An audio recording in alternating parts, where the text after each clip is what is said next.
Hola, soy Raquel. Hoy en Veganamente voy a preparar un riquísimo y vistoso hummus de remolacha.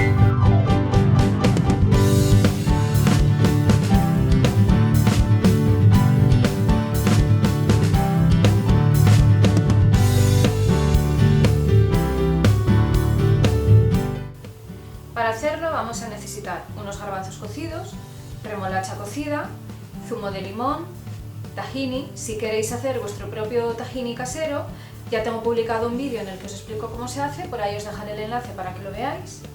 Comino en polvo, unos dientes de ajo, aceite de oliva y sal.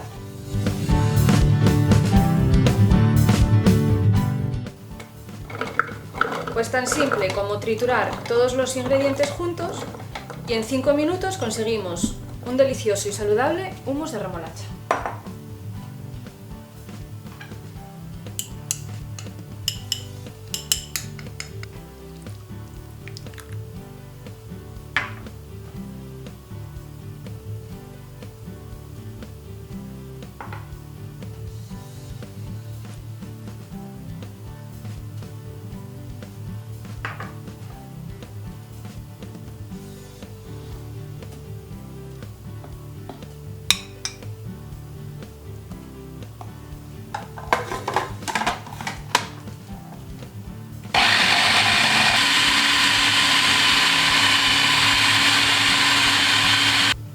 Y listo.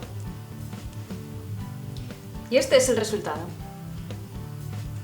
Veganízate. Pues la verdad es que poco más tengo que decir de esta receta, que es rica, deliciosa, saludable y súper fácil. Ingredientes y enlaces abajo en la descripción del vídeo.